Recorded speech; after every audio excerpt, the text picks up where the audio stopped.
Bismillahirrahmanirrahim. Assalamualaikum warahmatullahi taala wabarakatuh. Waalaikumsalam warahmatullahi wabarakatuh. Bagaimana kabarnya anak semua? Baik. Alhamdulillah ya. Saya ucapkan selamat pagi buat kalian semua di hari ini. Mengingat daripada yang sudah saya pernah bahas sebelumnya waktu tadi di kelas, insya Allah untuk hari ini lokasinya kita berada sudah di lab ya.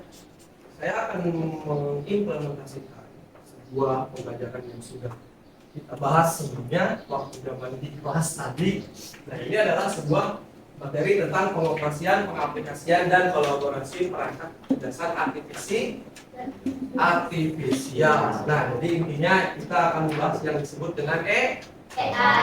Nah, semuanya berharap kalian memperhatikan di depan karena memang materi ini sangat-sangat penting untuk kalian semua. Kenapa demikian? Salah satunya ini bisa menjadi membantu untuk memecahkan masalah-masalah yang biasanya kita hadapi. Contohnya misalkan pekerjaan sekolah atau masalah-masalah lainnya. Lanjut ya, lanjutkan. Pengoperasian, pengaplikasian, dan kolaborasi perangkat kecerdasan artifisial. Tujuan daripada pembelajaran ini, peserta didik mampu memahami dan mengaplikasikan perangkat kecerdasan artifisial pada area pemanfaatan secara umum dan khusus. Yang kedua, peserta didik mampu menentukan perangkat kecerdasan artifisial yang sesuai untuk berkolaborasi. Yang ketiga, peserta didik mampu menghasilkan konten hasil kolaborasi dengan perangkat kecerdasan artifisial. Yang keempat, peserta didik mampu memilih model, metode, dan pendekatan pembelajaran yang tepat untuk mengintegrasikan kecerdasan artifisial dalam proses pembelajaran. Yang pada intinya tadi sudah saya katakan sebelumnya bahwasanya tujuan daripada pembelajaran ini ya, biar kalian sadar betapa majunya di era digitalisasi ini menggunakan sebuah sistem yang kita kenal dengan yang namanya AI.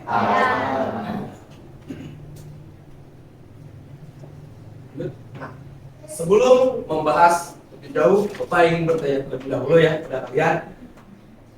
Ada yang tahu nggak apa itu kecerdasan artifisial? Ya, gimana nih? Jadi KA itu sistem atau teknologi yang memungkinkan untuk menyelesaikan masalah layaknya manusia. Oke, jadi intinya, kalau kalian mengenal kata kecerdasan artifisial, berarti itu tandanya kecerdasan buatan seperti apa? Ada yang tahu? Sebelah sini? Mungkin kecerdasan buatan, maksud buatan itu buatan gimana?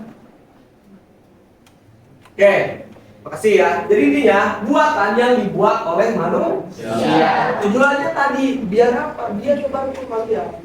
Biasanya kalau misalkan kita kalau nggak paham ya, biasanya searching gitu. Kadang referensinya itu nggak jelas. Atau misalkan kalian masih belum paham cara searchingnya, bagaimana cara mendapatkan datanya. Nah, dengan adanya kecerdasan artifisial, kalian tentunya sudah sangat-sangat terbantu. Tinggal kalian memahami sebetulnya bagaimana cara menggunakan dan pemanfaatannya. Oke ya, definisi kecerdasan menurut para pakar. Yang pertama, menurut John McCarthy ya, tahun 1956. AI adalah ilmu dan rekayasa untuk membuat mesin cerdas. Oke, dinotis mesin cerdas, terutama program komputer cerdas. Yang kedua masih sama ya, menurut Elaine Rich tahun 1983.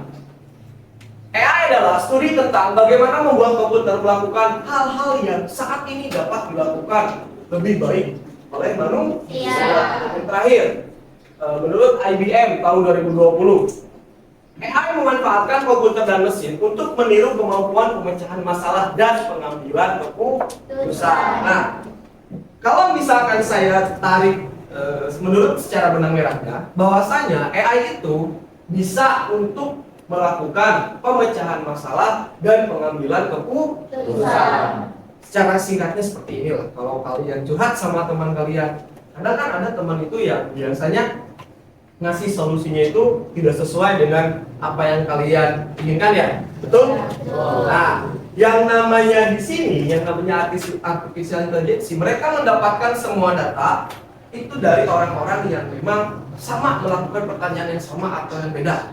Tetapi tujuannya sama untuk mendapatkan solusi.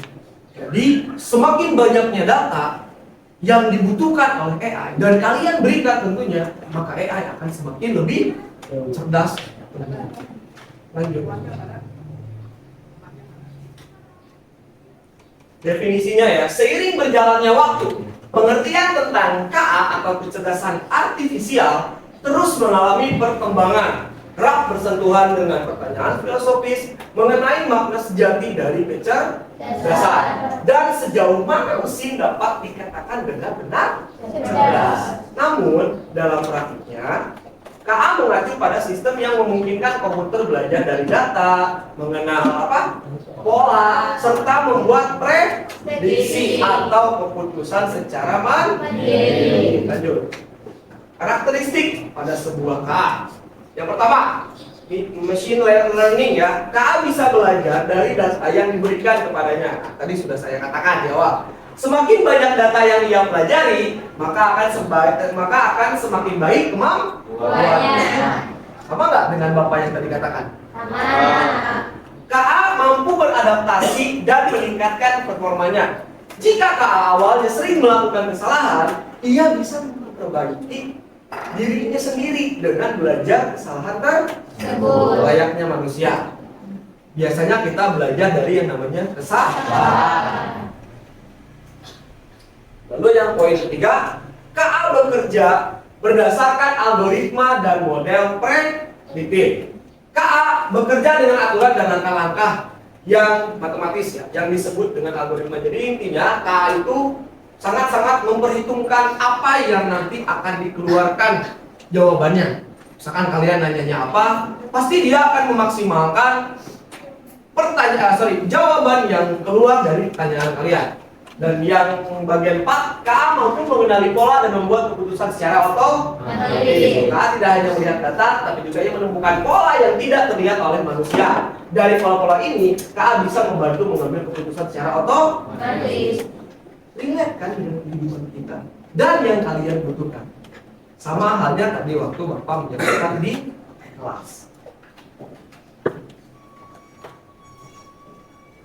Sekarang pertanyaannya, menurut kalian di zaman sekarang, wahai generasi Gen Z, kira-kiranya manakah yang lebih baik ketika kalian melihat gambar ini?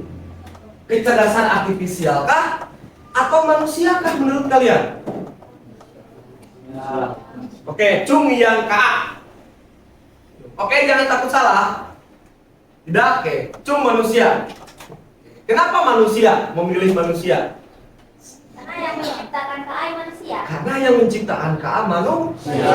Terkadang manusia juga pasti ingin dibantu dengan yang namanya tadi apa tujuannya Kak Ari? Untuk menyelesaikan. Jadi nanti di sini akan kelihatan jelas ya mana yang lebih baik. Nah, kalau pada bagian kecerdasan artifisial, yang pertama, tidak memiliki perasaan, hanya mengikuti instruksi. Karena kan manusia itu butuh yang namanya perasaan. Perasaan adanya di mana? Nah, di hati ya. Oke, di hati. Yang namanya mesin itu mereka nggak punya. Mereka nggak punya yang namanya perasaan. Nah, beda layaknya seorang manusia. Perasaan manusia bisa berpikir sendiri dan memiliki perasaan serta kreativitas untuk berinovasi dan menciptakan ide baru. Fresh dan data. Masalahnya nanti akan ada bermunculan masalah demi masalah. Apakah ide barunya itu relate dengan kehidupannya atau bisa memutuskan masalah atau malah menambah masalah. Spesialnya manusia itu di situ. Terus belajar dan untuk bagian kaya belajar dari data dan program yang diberikan. Tapi bagian kecerdasan manusianya bisa belajar banyak hal yang berbeda dan beradaptasi. Tapi berbeda. Beradaptasi di sini kalian mau dimanapun dan kapanpun asal mengikuti bahasa di mana bumi dipijak di situ langit dijunjung. Jadi intinya kalau kalian hidup di tempat dimanapun, misalkan kalian ada di sekolah tiba-tiba ada di satu wilayah, itu kalian bisa beradaptasi. Atau misalkan ada materi baru, itu kalian bisa beradaptasi. Beda dengan mesin, harus dikasih dulu datanya. Sama siapa? Iya. Semua manusia. Jadi intinya KA itu nggak bisa belajar sendiri. Penting untuk kita perhatikan di sini. Siapa yang sering banget pakai ChatGPT, coba? Oke, terima kasih. Teteh ngapain teh? Biasanya teh Searching masalah PR. searching masalah PR. Tapi yang mau saya tanyakan, kadang itu masalah PR-nya sesuai enggak? Enggak. Kadang enggak, karena kenapa? Kurang memberi data. Oke ya, jadi di sini bisa kalian lihat semuanya. Penting untuk diperhatikan ya, kecerdasan artifisial tidak selalu Benar. layaknya seorang siapa? Manusia. Manusia ya. Jika diberi data yang salah atau tidak cukup banyak, maka prediksinya juga bisa salah. Oleh karena itu, semakin baik data yang digunakan untuk melakukan KA, maka semakin akurat hasilnya. Nah ya, komponen utama pada kecerdasan KA diantaranya bisa kalian lihat ada yang disebut dengan apa? Data, lalu ada apa lagi? Algoritma, lalu apa lagi? Terus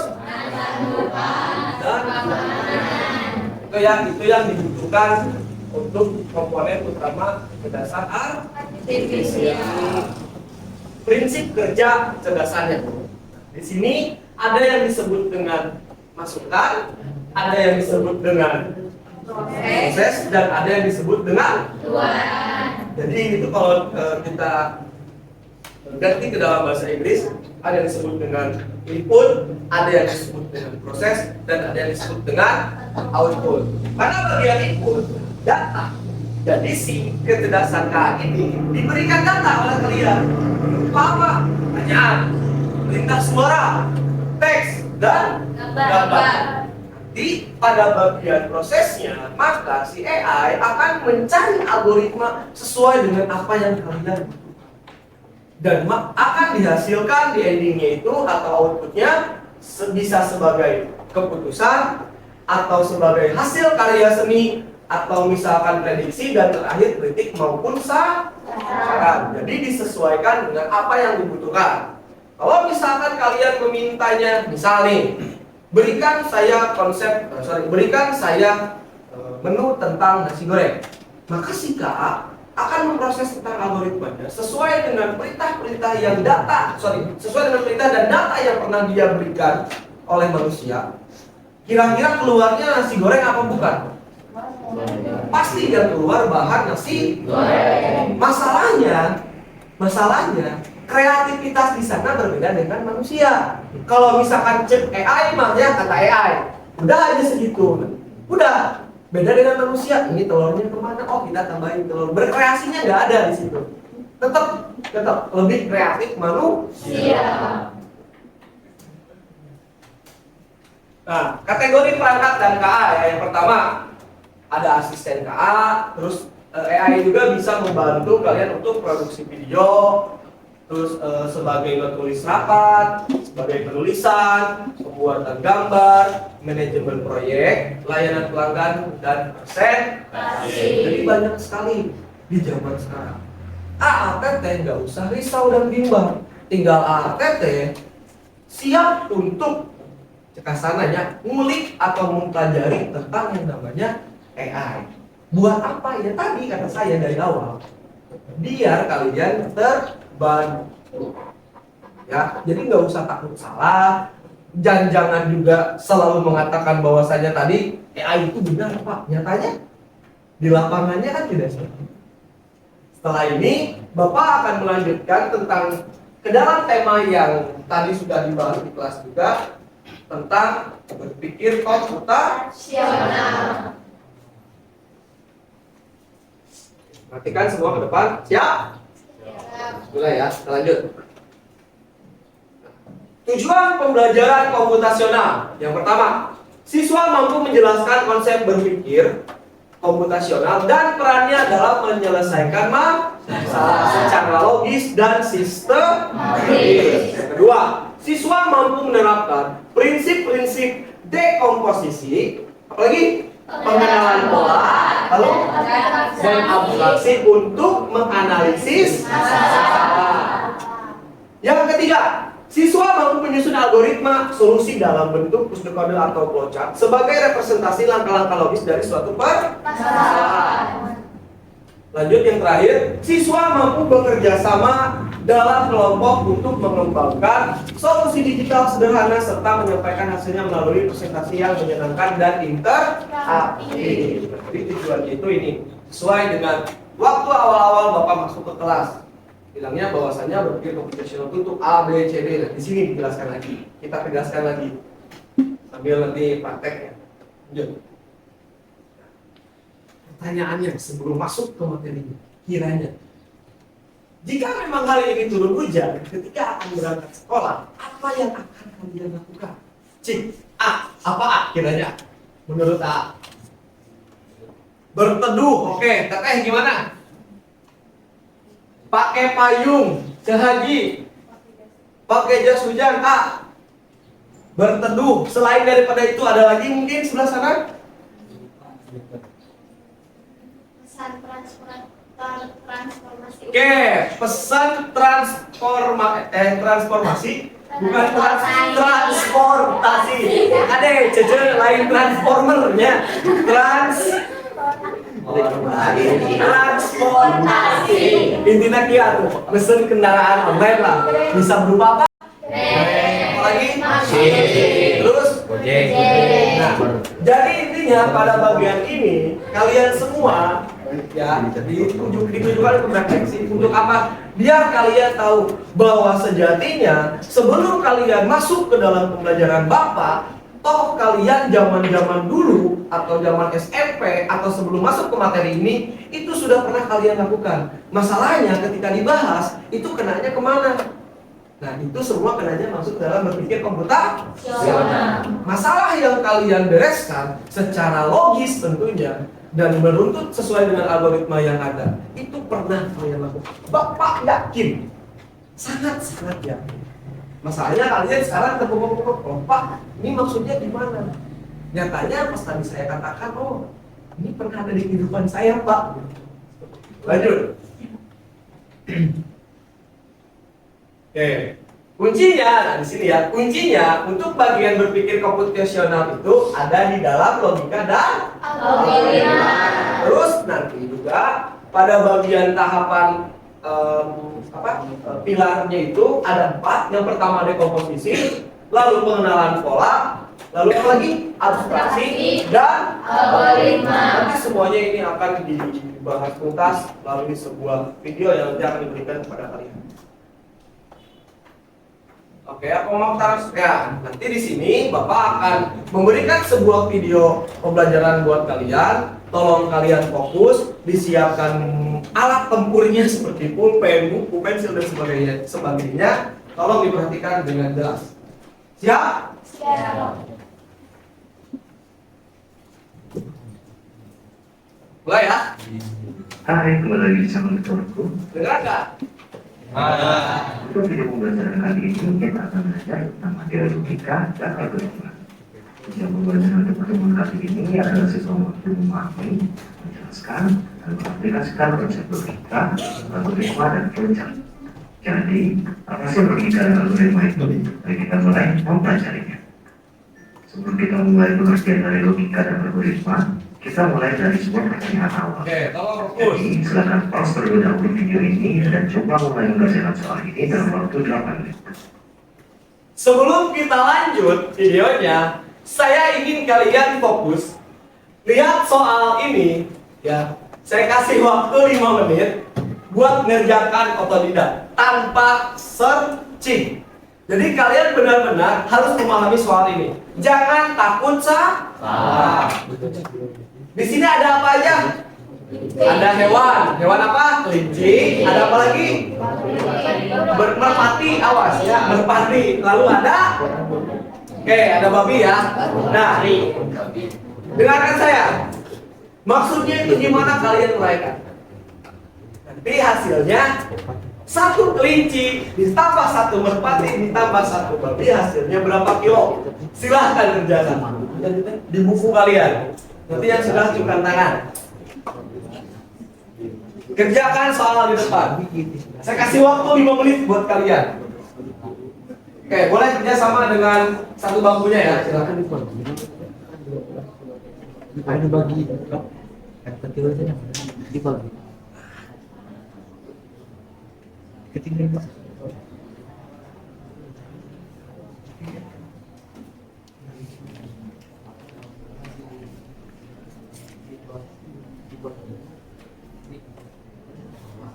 Ada yang sudah? Gunakan logika kalian.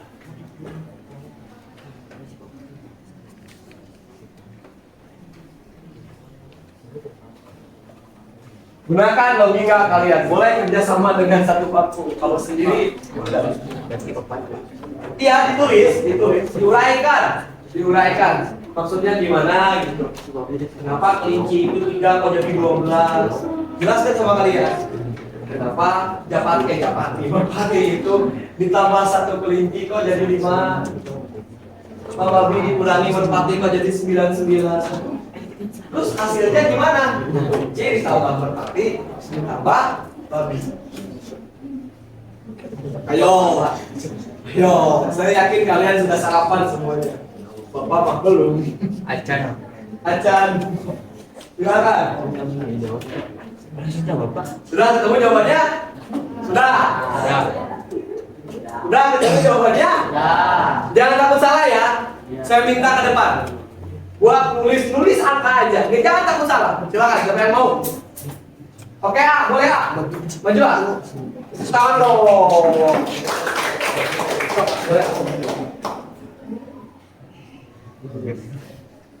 Lihat ya. Ya. Tulis di sini. Kira-kira berapa kilo? Dikurang. 105. Oke, kasih dulu ah. Coba jelaskan sama saya maksudnya 105 itu dari mana? Silakan. Ya. Oke, kelinci 3, 12 berarti maksudnya gimana ini teh? Dibagi 3. 4 berarti 1 kelinci itu menghasilkan angka 4. Kenapa 12? Karena 4 ditambah 4 ditambah 4. Lalu lanjut. Kelinci tadi 4. Oke, lalu jadi merpati itu berapa angkanya? Merpati 1 kilo ya, bukan 1 ekor. Lanjut, gimana? Terus ini ya, babi sama merpati maksudnya gimana? Sok ke apa? Merpati 1, angkanya 1 kilo. Terus babi berapa? 100. Jadi 100 dikurangi 1 hasilnya 9. Masuk, mantap. Lanjut, terus 4 ditambah merpati tadi berapa? 1 ditambah 100. Maka hasilnya 105. Nah, seperti itu ya. Jadi tolong kalian fokus terhadap angkanya. Jangan fokus pada gambarnya. Tapi maksudnya seperti ini logikanya ya, Ini bagi yang masih bingung nih. Sering-sering banyak latihan. Pak, kok tiba-tiba ada gambar berapa? Kelinci. Totalnya dari 12 ya. Tadi kalian hitung pembagiannya. Kira-kira 12 itu ada 3 kelinci nih. Coba aja 12 dibagi 3, maka hasilnya adalah terus yang bagian ini gimana? Kan tadi kelinci itu dia 1 ekornya itu 4 kilo kan? Ditambah merpati, kok jadi 5? Oh berarti logika jalankan, berarti merpati itu 1 kilo. Lanjut ke bagian ini. Tapi dikurangi merpati, kan tadi merpati dia punya bobot 1 kilo. Kok hasilnya ini 99 karena dikurangi? Notis sama kalian. Oh, berarti bobot si babi itu totalnya 100 kilo. Hasilnya 4 ditambah 1 ditambah 100 sama dengan 100. Sama semuanya? Lanjut ya. Nah, dari soal tersebut kita bisa membagi menjadi 3 buah pernyataan dan 1 buah pertanyaan. Untuk pernyataan pertama adalah 3 ekor kelinci dengan nilai 12 kg.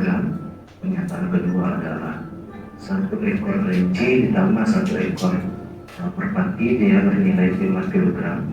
Kenyataan ketiga adalah satu ekor babi hutan diminus atau dikurangi. Boleh langsung dicatat ya, boleh langsung dicatat ya. Satu ekor merpati dia bernilai 99 kg. Dan pertanyaan adalah satu ekor kelinci ditambah satu ekor merpati ditambah satu ekor babi hutan berapa kilogram. Jadi cara untuk mengerjakannya adalah seperti berikut. Perhatikan caranya. Yang pertamanya adalah kita masuk ke pernyataan pertama, dia ada satu ekor dan 3 ekor kelinci itu bernilai 12 kg. Jadi satu ekor kelincinya adalah 12 dibagi 3, jadi nilainya adalah 4 kg. Jadi kita masukkan ke kotak jawaban yang pertama. Jadi kita sudah memiliki satu ekor kelinci itu adalah 4 kg. Dan kita masuk ke pernyataan yang kedua. Pernyataan kedua itu adalah satu ekor kelinci ditambah satu ekor merpati dia bernilai 5 kg. Jadi karena satu ekor kelinci itu adalah 4 kg, jadi kita boleh jadi 4. Maka dari itu satu ekor merpati ini bernilai 5 diminus 4. Jadi hasilnya adalah 1. Nah, jadi ini kita masukkan ke kotak jawaban lagi. Nah, selanjutnya kita masuk ke pernyataan yang ketiga. Satu ekor babi hutan diminus satu ekor merpati dia bernilai 99 kg. Karena satu ekor merpati itu 1 kg, maka dari itu babi hutan diminus 1 hasilnya 99. Maka dari itu babi hutan berarti 99 ditambah 1. Jadinya adalah babi hutan bernilai 100 kg. Kita masukkan ke kotak jawaban ini. Dari sini kita sudah memiliki berapa berat dari satu ekor kelinci, satu ekor merpati, dan satu ekor babi hutan. Maka dari itu kita masuk ke pertanyaan. Jadi pertanyaannya adalah seperti ini: satu ekor kelinci ditambah satu ekor merpati ditambah satu ekor. Biasanya tadi ya. Maka dari itu Yang belum ditulis langsung ditulis ya. maka dari itu nilainya adalah 100. Terus Nah, dengan soal tadi kita bisa merumuskan apa sih pengertian logika dan algoritma tersebut. Jadi, hasil penalaran kita terhadap soal tersebut disebut dengan logika, sedangkan cara atau langkah-langkah untuk mencari hasil tersebut disebut dengan algoritma. Dengan kata lain, logika itu adalah hasil nalar yang diutarakan dalam kata dan dinyatakan dalam bahasa, sedangkan algoritma itu adalah serangkaian langkah yang disusun menjadi urutan logis untuk mencapai suatu tujuan. Algoritma ini bisa digunakan pada saat kalian membuat sebuah algoritma produksi ataupun menyusun sebuah rencana. Ada beberapa macam cara untuk menuliskan algoritma ini. Salah satunya adalah dengan menggunakan metode flowchart. Flowchart adalah suatu diagram dengan simbol-simbol tertentu yang menggambarkan urutan proses secara detail dan hubungan antara suatu proses atau instruksi tersebut dengan proses lainnya. Berikut simbol-simbol yang terdapat pada flowchart. Yang pertama ada yang disebut dengan terminator yang berfungsi untuk menandai awal dan akhir dari sebuah flowchart. Simbol ini terdiri dari 2 jenis label, yaitu label mulai atau start untuk menandai awal dari flowchart dan label selesai atau finish untuk mengakhiri dari sebuah flowchart. Yang kedua ada yang disebut dengan simbol proses yang berfungsi untuk menyatakan proses yang dilaksanakan pada tahapan tersebut. Yang ketiga ada yang disebut dengan decision yang berfungsi untuk mengambil keputusan terhadap suatu kondisi. Terdapat 2 keadaan yang harus dipenuhi, yaitu ya, jika dalam pengambilan keputusan menghasilkan keadaan benar, atau tidak, jika dalam pengambilan keputusan menghasilkan keadaan yang salah. Yang keempat ada yang disebut dengan subproses. Simbol ini adalah simbol proses yang dapat dibuat menjadi lebih detail, menjadi bagian-bagian proses atau subproses lainnya. Yang kelima ada yang disebut dengan data. Simbol ini menyatakan data tertentu yang terkait pada sebuah flowchart. Selanjutnya, ada yang disebut dengan penunjuk alur atau flow direction. Simbol ini digunakan untuk menghubungkan setiap simbol pada flowchart. Yang ketujuh, ada yang disebut dengan preparasi. Simbol ini merepresentasikan kesiapan yang dapat dilakukan sebelum menuju ke langkah berikutnya. Dan yang terakhir ada yang disebut dengan on-page connector dan off-page connector. Simbol ini digunakan untuk menghubungkan suatu langkah pada flowchart. Jika on-page connector digunakan dalam halaman yang sama, dan off-page connector digunakan dalam halaman yang berbeda. Simbol-simbol tersebut digunakan sesuai dengan keseluruhan dari flowchart yang akan kita buat. Sama seperti Pertamina, Teknik flowchart bisa diaplikasikan dengan cara manual, yaitu menggambar secara langsung di kertas, ataupun bisa menggunakan aplikasi komputer seperti Microsoft Visio, Freeman, ataupun Xmind. Nah, kita sudah pelajari tentang materi logika, algoritma, dan flowchart. Lalu, bagaimana langkah-langkah membuatnya? Dan langsung aja kita cek tutorial. Oke, praktek pembuatan flowchart ya. Membuat flowchart, lebih baik kita membuat langkah-langkah pembuatannya dalam bentuk teks saja. Jadi dijelas lagi sebagai kita sudah tentukan algoritmanya, langkah-langkah pembuatan STMS. Sedangkan di sebelah kanan ini nanti akan kita membuat flowchartnya. Jadi di awal dan di akhir dari flowchart itu pasti ada yang namanya terminator. Terminator itu adalah simbol flowchart dengan simbol yaitu elips. Jadi kita buat elips terlebih dahulu, atau kita buat terminator terlebih dahulu. Di awal dan di akhir dari flowchart itu pasti ada yang namanya terminator. ini yang kita pelajari nanti menggunakan Office Word. Dua buah elips.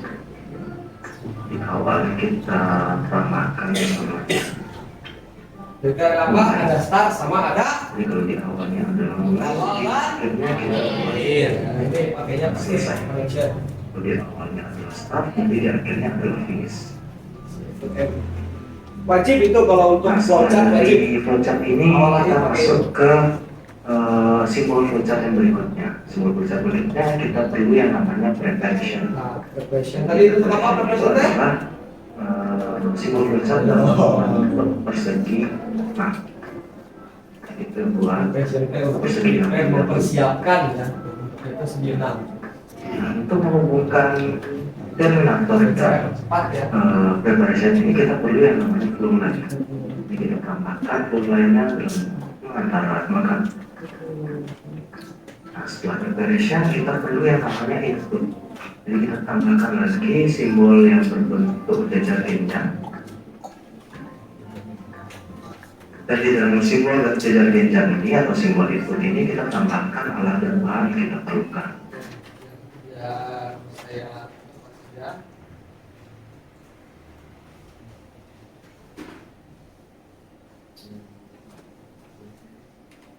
Jod, maka tes kita tambahkan di sini adalah proses untuk tambah menggunakan proses dulu yang namanya decision ini. Decisionnya ini ternyata ketika decision itu sudah manis, maka dari itu akan lanjut ke selesai. Nah, sedangkan kalau ini belum ada, nah sekian untuk materi teori dan proses. Jadi pada bagian pembuatan flowchart, maaf saya sengaja catain karena kan waktu guru kemarin di kelas kan sudah saya jelaskan juga secara detail. Cuma di sini saya jelaskan ulang kembali sesuai daripada kebutuhannya. Jadi nanti seperti biasa, kalian bikin dulu nih algoritmanya, langkah-langkahnya. Misalkan tadi kasusnya apa pembuatan es teh manis. Terus pada bagian flowchartnya untuk bagian-bagian gambarnya itu disesuaikan dengan kebutuhan. Yang pertama tadi butuh apa? Connection ya. Yang bulat itu apa namanya? Konektor. Untuk apa itu kan? Untuk awal dan akhir. Jadi bagian flowchart awal dan akhirnya itu menggunakan yang tadi yang bulat. Sampai di mana nanti jajar genjang masuk. Jajar genjang untuk apa? Untuk data itu dimasukkan input dan datanya, proses masuk, terus di bagian decision pilihan. Di situ keluarlah if teh jika. Jadi kalau misalkan nanti es tehnya nggak manis, ya alurnya mau balik lagi ke proses yang mana sampai benar-benar manis. Kalau udah manis ya berarti es teh siap bisa. Kita lanjut ke video yang kedua ya. Lanjut ke video yang kedua. Pengenalan computational thinking. Hai teman KJ, coba tebak apa artinya computational thinking atau berpikir komputasional? Adakah yang bermata jeli dan melihat kata komputasional di sini? Jadi mungkin ada hubungannya dengan komputer ya? Iya, betul sekali. Jempol buat kamu yang sudah menebak dengan benar.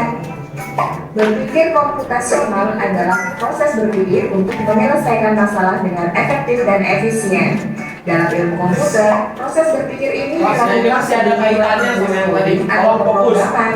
Jika sudah direncanakan dengan baik, maka coding yang ditulis akan sesuai dengan kebutuhan dan dapat diselesaikan dengan cepat dan tepat.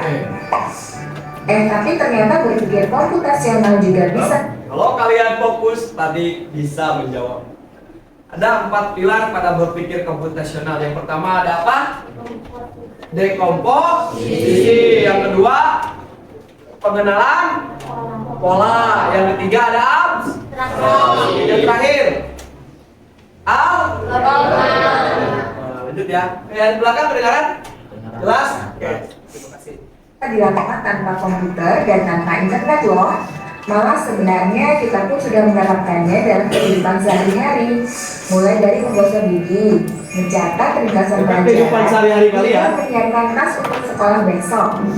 Wah, kalau kita sudah bisa menerapkannya setiap hari, berarti kita semua sudah mahir dong. Belum tentu. Contoh-contoh tadi kan menerapkan berpikir komputasional pada masalah yang sederhana. Masih banyak nih masalah yang lebih kompleks, seperti misalnya mengatur keuangan bulanan, apa yang harus dilakukan kalau kamu tersesat di tempat baru, hingga memilih jurusan dan karir. Lalu yang lebih penting lagi, ketika kamu dewasa nanti, kamu akan menghadapi era industri 4 dan bahkan 5. Di sini kamu perlu kecakapan untuk memanfaatkan dunia digital, mulai dari mencari dan memilah informasi yang kamu perlukan, hingga menggunakan informasi itu untuk membuat keputusan penting dalam hidupmu. Menghadapi masalah kompleks kehidupan di masa sekarang dan masa depan ini mirip seperti merencanakan coding yang sudah dibahas sebelumnya. Kuncinya adalah memahami masalah dengan tuntas dan mencari cara menyelesaikan yang efektif dan efisien. Nah, kalau begitu, bagaimana agar kita bisa berpikir komputasional? Sekarang kita bahas ya, 4 landasan dari berpikir komputasional. Yang pertama, dekomposisi. Dekomposisi artinya membagi masalah kompleks ke bagian yang lebih kecil agar mudah diselesaikan. Misalnya, kamu ditunjuk jadi ketua panitia lomba 17-an. Maka, untuk memudahkan pelaksanaan, kamu bisa menunjuk panitia bagian acara, konsumsi, publikasi, keamanan, dan lainnya. Yang kedua, pengenalan pola. Artinya mencari kesamaan dan pola di antara bagian-bagian masalah kompleks yang sudah dipecah. Misalnya, kamu hendak melipat dan menyimpan jemuran di rumah, maka kamu perlu bisa mengenali jemuran milik ayah, ibu, kamu, adik, dan milik bersama seperti spray, handuk, dan lainnya.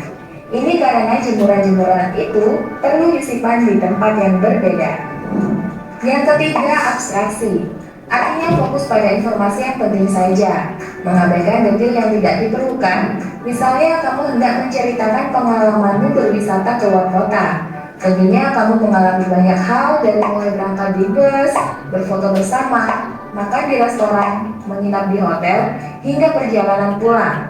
Tapi nggak mungkin kan kamu ceritakan semua kejadian dengan detail pada teman-temanmu. Hal-hal yang pernah kalian alami. Jadi, kamu harus mencari beberapa kejadian yang menarik saja untuk diceritakan pada teman. Yang terakhir, algoritma. Artinya membuat langkah-langkah penyelesaian atau membuat aturan yang diikuti untuk menyelesaikan masalah. Misalnya, kamu diberi daftar belanja di supermarket oleh ibu. Ada minyak goreng, telur, roti, sayur, dan kopi. Lalu kamu harus buru-buru karena ibu sudah mau memasak dengan minyak goreng itu. Nah, kalau seperti ini, satu cara yang efisien misalnya mulai dengan mengambil barang yang paling dekat dari pintu masuk hingga terakhir yang paling dekat dengan kasir. Nah, itu dia 4 landasan berpikir komputasional yang perlu diterapkan untuk memecahkan masalah yang kompleks. Lalu berikutnya, apakah ada cara untuk mengasah kemampuan berpikir komputasional? Tentu ada. Selain bisa coba kamu terapkan ke masalah sehari-harimu, kamu bisa juga latihan soal untuk mengasahnya. Misalnya, gurumu akan memberikan soal-soal computational thinking di mata pelajaran matematika, bahasa Indonesia, dan IPAS dalam kurikulum mereka. Selain itu, kamu bisa ikut tantangan bebas Indonesia juga. Yuk coba simak satu contoh soal computational thinking. Dalam bis studi wisata, Oke, lanjut ya nih. Ini contohnya ya. Dalam bus studi wisata ada 3 kelompok anak yang akan diantarkan ke tujuan berbeda.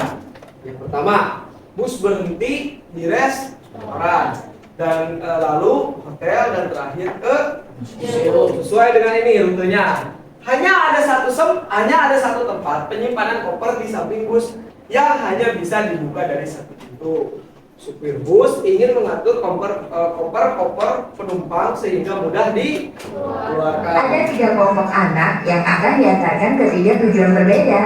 Bis berhenti pertama di restoran, lalu hotel, dan terakhir di museum. Hanya ada satu tempat penyimpanan koper di samping bis yang hanya bisa dibuka dari satu pintu. Sopir bis ingin mengatur koper-koper penumpang hingga mudah dikeluarkan. Bantu supir bis menentukan urutan memasukkan koper-koper itu ke dalam tempat penyimpanan. Pertanyaan, koper kelompok anak yang mana yang dimasukkan terakhir? A. Anak yang ingin pergi ke museum. B. Anak yang ingin pergi ke restoran. C. Anak yang ingin pergi ke hotel. Atau D. Yang mana pun boleh. Oke, kira-kira menurut kalian dari gambar di sini jawabannya yang mana? C. B. Yang B. Anak yang ingin pergi ke restoran. Kenapa alasannya?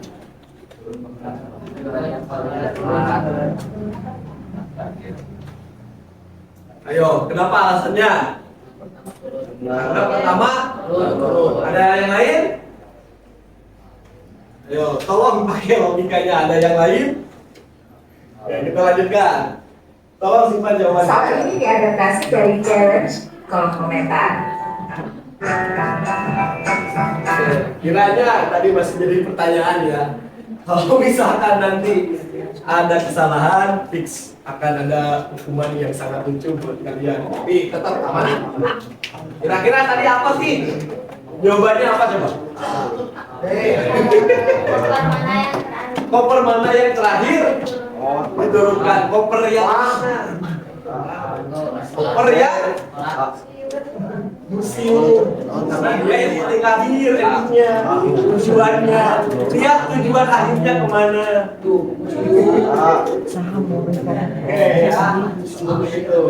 Jadi intinya gini, kalian harus banyak. Bapak yakin kalian pintar, kalian cerdas. Cuman masalahnya kalau untuk mengasah di dalam berpikir komputasional itu harus banyak-banyak mengerjakan soal.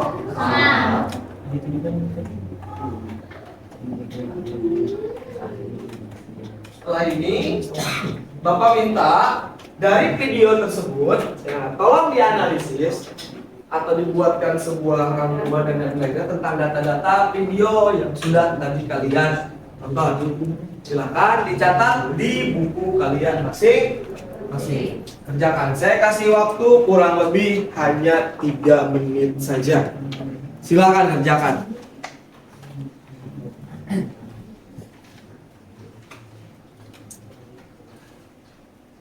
Silakan kerjakan.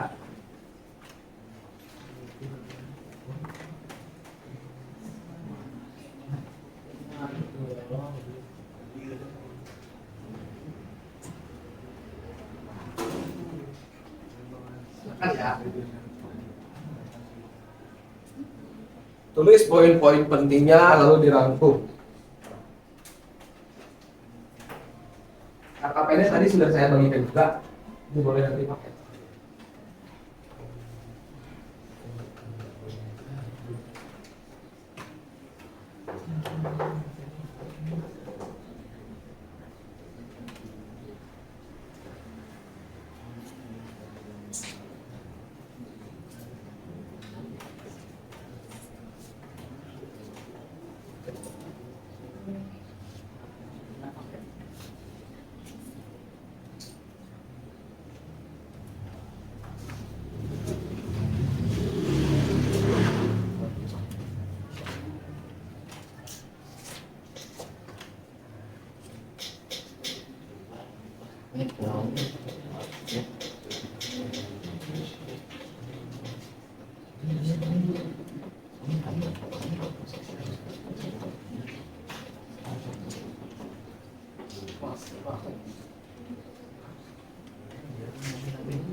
Mantap.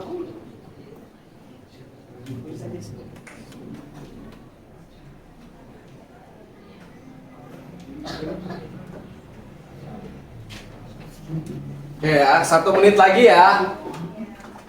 Silakan. Saya yakin kalian sukses kok. Pakai metode yang Bapak pernah ajarkan aja dulu. Cari yang pentingnya bikin teman.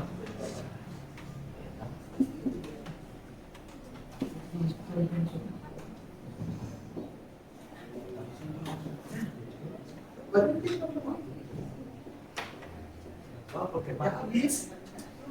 Good job. Saya.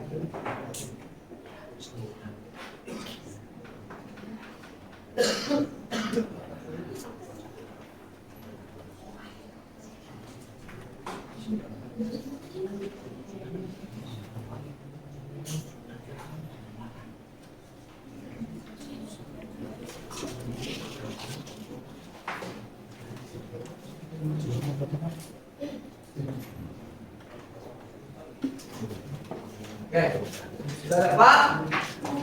Sudah. Oke. Sebelum kita lanjut ke sini ya, pekerjaan kelompok, saya mau tanya dulu nih, kira-kira analisis. Tadi kan ada yang disebut dengan apa? Di bagian cara berpikir komputasional itu ada yang disebut dengan dekomposisi, lalu ada yang disebut dengan pengolahan pola, lalu abstraksi dan ada di depan ya, maaf ya. Kiranya setuju ya, maaf ya. Nih, dekomposisi apa nih? Silakan. Stop. Ya, kamu. Yang menurut kamu aja. Stop ya kencang.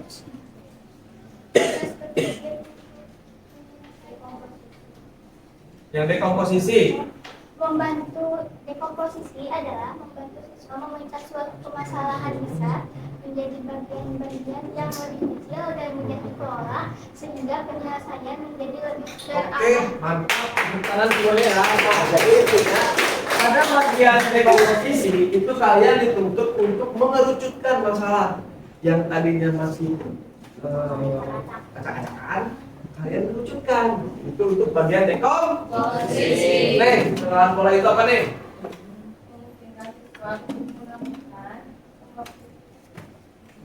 Persamaan, Hmm. perbedaan atau kecenderungan dalam suatu permasalahan yang dapat dijadikan acuan untuk mencari solusi yang efektif.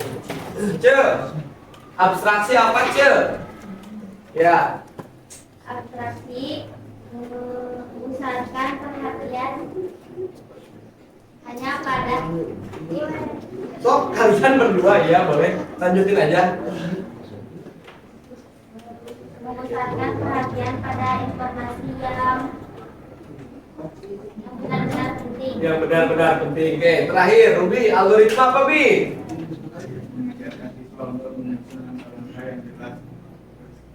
Pengertian algoritma Bi? Pengertian algoritma. Coba ditulis, ada nggak di bukunya tadi, nulis nggak? Di bukunya ada, nulis nggak? Oke, lanjut. Gimana Bi? Yang kenceng Bi. Rangkaian rangka merupakan kumpulan tindakan atau kategori yang direncanakan dan diatur secara berurutan dengan tujuan untuk membantu seorang dalam suatu proses dalam mencapai kesalahan yang telah ditentukan. Oke, ya, nah jadi seperti itu. Sekarang tugas kalian sesuai dengan kelompoknya yang sudah dibuat ya, jadi biasa ke samping. Dengan LKPD yang sudah Bapak bagikan tadi dari tidak menjadi ketua kelompoknya, buatkan sebuah pemecahan masalah dengan prosesnya. Jadi masalahnya apa judulnya, terus dibikin dekomposisinya, dibikin pengenalan polanya, dibikin abstraksi beserta algoritmanya. Yang terakhir nanti kalian kalau terburu dibikin flow chartnya. Oke, jadi satu kelompok satu tema. Sekali lagi ya, satu kelompok satu tema. Silakan merapat dengan timnya sekarang. Langsung, jangan ini geser aja, bawa kursinya geser. Dua geser, sama yang bagian sana geser. Kita jadi akan di atas. Yuk. Nah, ini dengan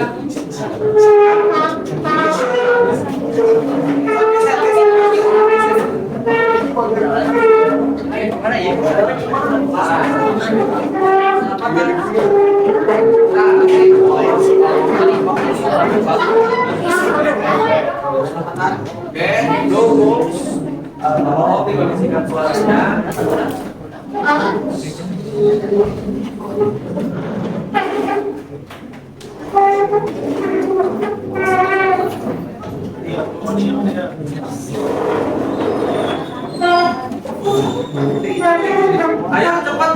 Ayo cepat. Oke.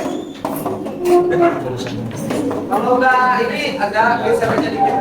Geser aja. Nah. Nanti gini. Duduk. Duduk. Ya. Jadi nanti blok ini kelompok satu. Lihat saya. Blokan ini kelompok satu. Yang belakang kelompok 2, yang blokan sini kelompok 3, blokan sini, yang belakang sana kelompok 4. KPD-nya sudah dibagikan semuanya?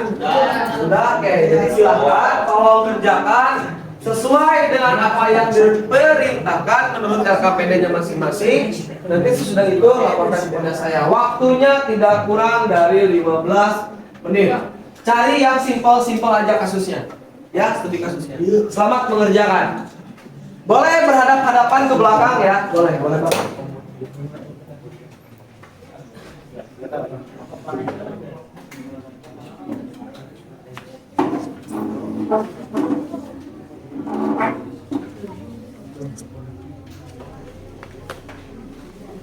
Silakan ya, sekali lagi bikin satu kasus sesuai dengan yang tadi sudah dipaparkan.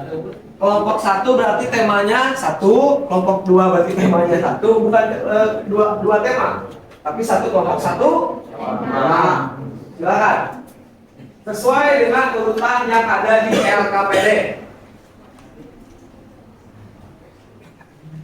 So, boleh merapat dengan temannya. Kalau misalkan nggak kebagian merapat.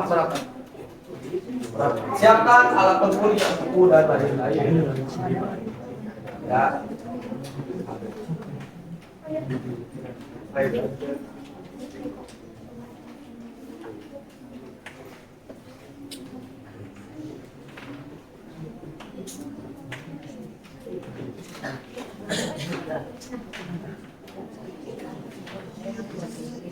Manfaatkan fitur-fitur AI yang sudah saya jelaskan. Mau pakai GPT, mau pakai apa boleh. Tapi tolong dirasionalkan dengan pemikiran.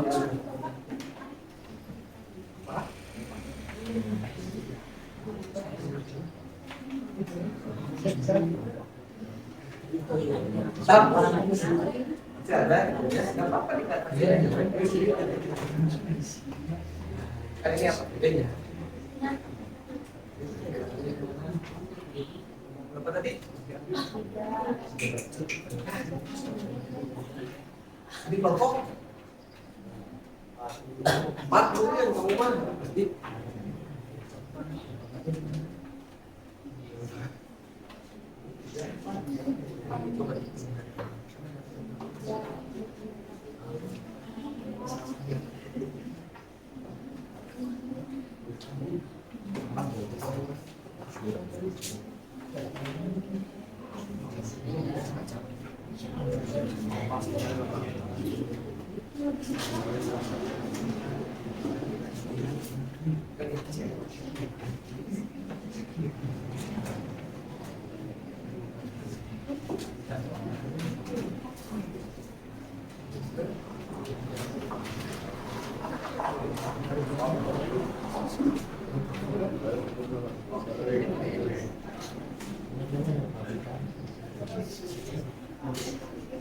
Bentar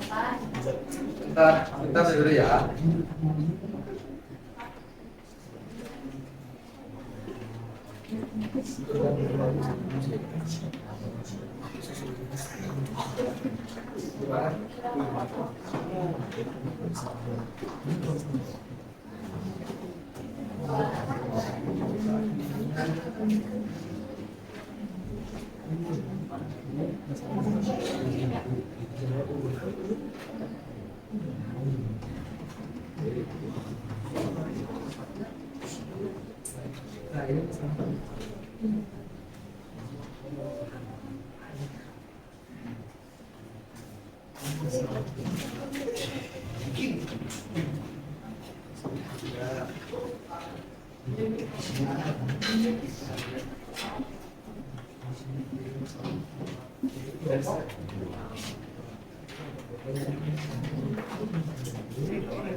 Nanti ya KPD-nya kalau nggak ke ini boleh dipotong. Kalau nggak kelihatan boleh dipotong ya KPD-nya. KPD-nya boleh dipotong ya. Takutnya kan sebenarnya banyak KPD cuma 10. Kalian sharing aja.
Lima menit lagi ya. 5 menit lagi. Ya.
Mana? Sudah beres? Sudah.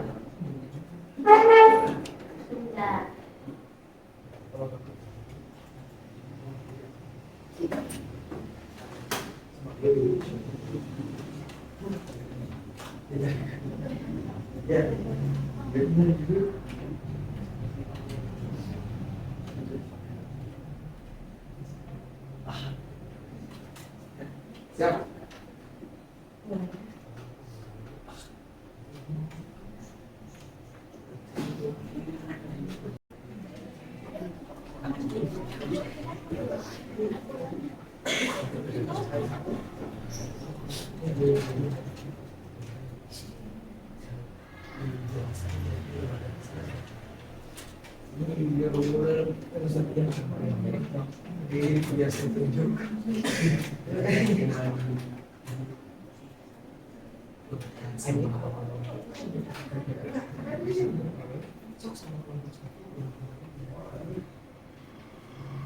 Oke, kalau sudah silakan.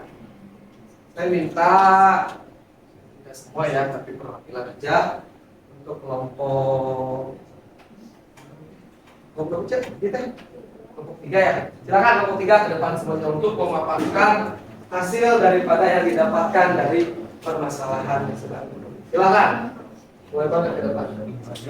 Ayo semuanya ke depan. Jangan takut salah. Tepuk tangan dong, bantuin dong, tepuk dong. Tepuk tangan semuanya.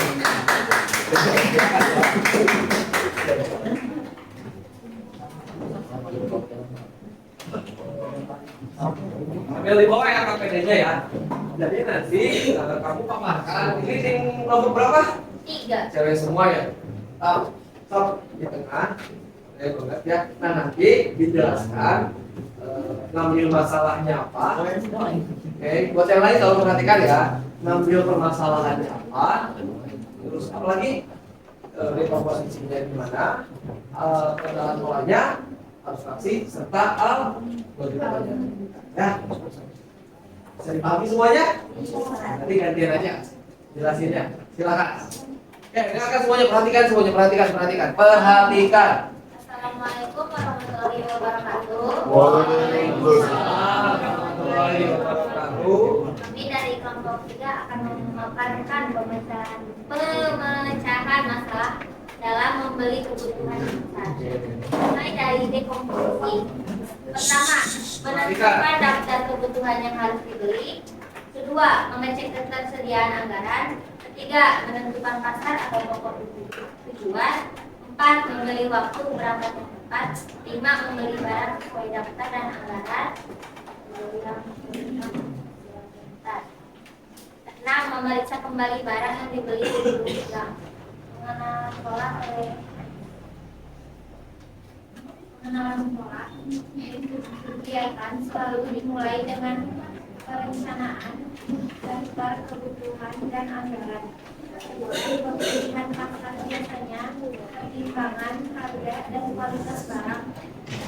Proses transaksi melibatkan negosiasi harga untuk beberapa barang. Barang dibawa pulang semua kebutuhan terpenuhi. Yang ketiga itu arbitrasi. Fokus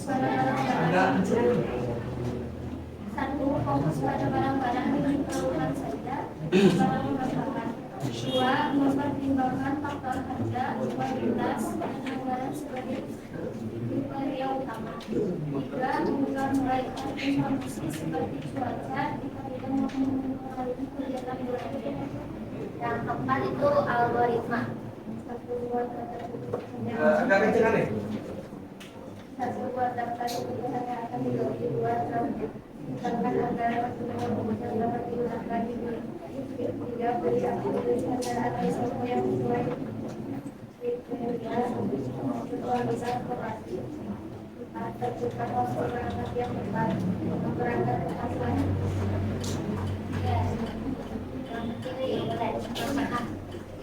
Beli barang sesuai daftar dan tujuan. Jika perlu, 7. Periksa barang yang dibeli untuk memastikan kualitas dan kuantitas. 8. Bayar semua barang sesuai anggaran. 9. Pulang membawa barang. Jelas semuanya? Oke, terima kasih. Tepuk tangan buat teman-temannya yang depan ya. Yang selanjutnya kelompok berapa ini? Kelompok 1, boleh ke depan. Oh, itu ya.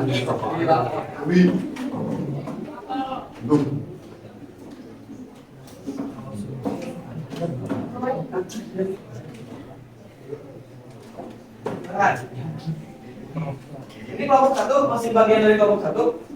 Maju ke depan.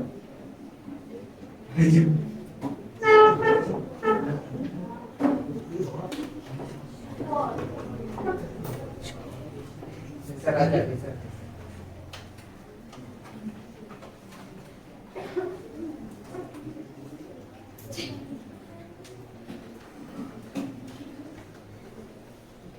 Geser enggak ada itu. Geser. Rufi geser. Kamu ke depan. Jalan ke depan. Lanjut. Assalamualaikum warahmatullahi wabarakatuh. Waalaikumsalam warahmatullahi wabarakatuh. Tolong perhatikan ya. Tolong perhatikan ya. Berkomposisi untuk mengecek kondisi cuaca sebelum berangkat. 2. Menyiapkan perlengkapan hujan, payung atau jas hujan. 3. Menentukan waktu berangkat yang aman. 4. Memilih rute perjalanan yang minim genangan air. 5. Menjaga barang bawaan agar tidak basah. 6. Memastikan tetap selesai tepat waktu. Sok, boleh dilanjut. Ya, gitu ya. Kenalan pola dari pengalaman sebelumnya. 1. Saat hujan deras, jalan biasanya macet. 2. Berangkat lebih awal dapat menghindari keterlambatan. 3. Memakai jas hujan lebih efektif saat naik motor dibanding payung. 4. Menggunakan plastik pelindung untuk tas atau buku mencegah basah.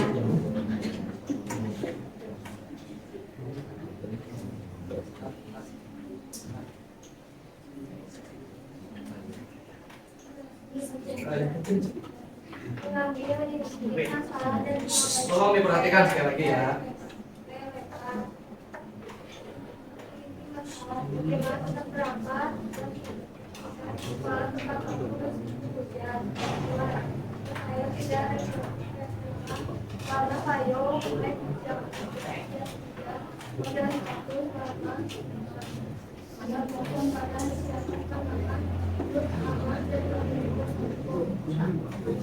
Lanjut.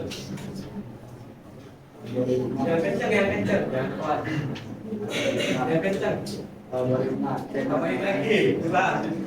Algoritma ramalan cuaca di pagi hari. Siapkan jas hujan atau payung dan pelindung. Masukkan barang penting ke wadah anti air. Lanjut. Berangkat 15 sampai 30 menit lebih awal dari biasanya. Pilih rute yang minim genangan air dan tidak rawan banjir. Gunakan transportasi yang aman dan sesuai kondisi hujan. Setidaknya 5 bola ringkan perlengkapan hujan agar tetap dipakai. Ulang. Udah? Nah, Oke, terima kasih tepuk tangan semuanya ya.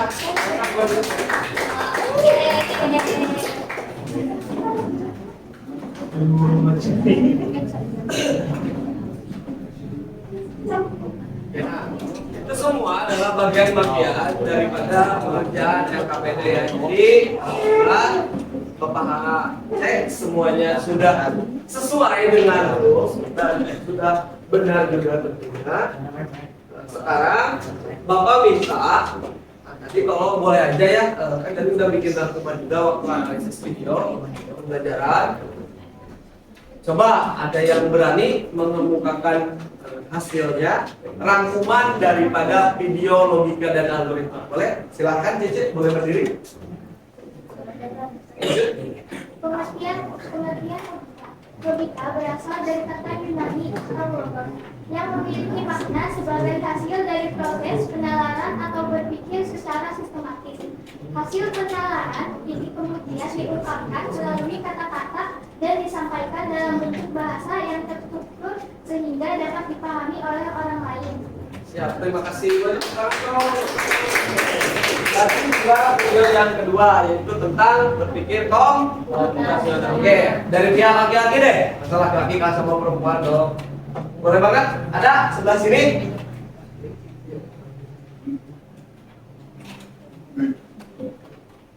Coba dicek datanya ada.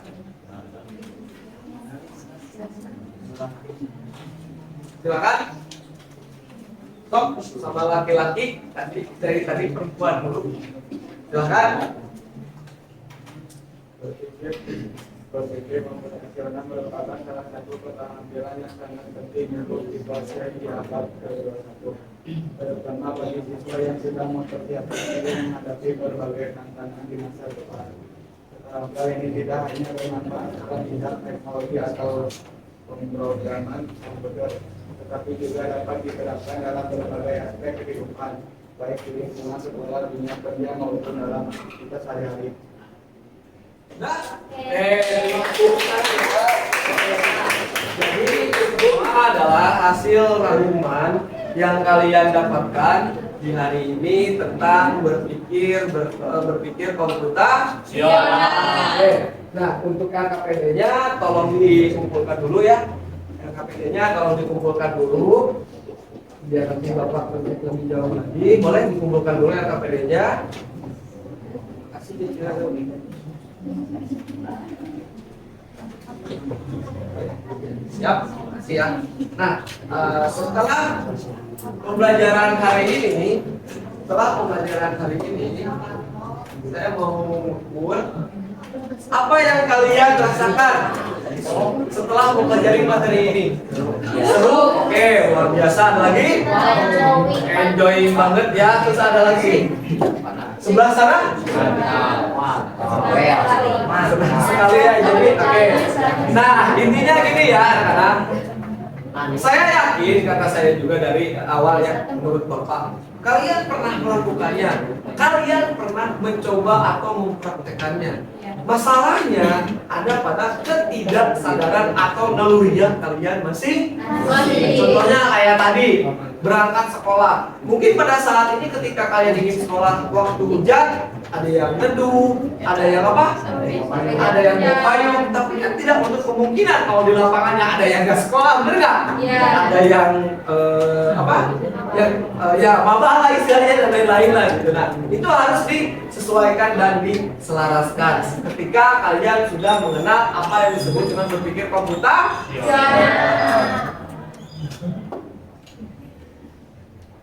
Oke, dikarenakan sudah selesai semuanya, LKPD-nya juga sudah Bapak ambil dan kumpulkan. Untuk pembelajaran hari ini dicukupkan sekian dan terima kasih. Insya Allah, semoga kelak kau akan menjadi insan yang beriman dan bertakwa serta akan menjadi kebanggaan dengan berbagai prestasi terbaikmu di kemudian hari. Amin ya Allah. Amin ya Allah ya Allah.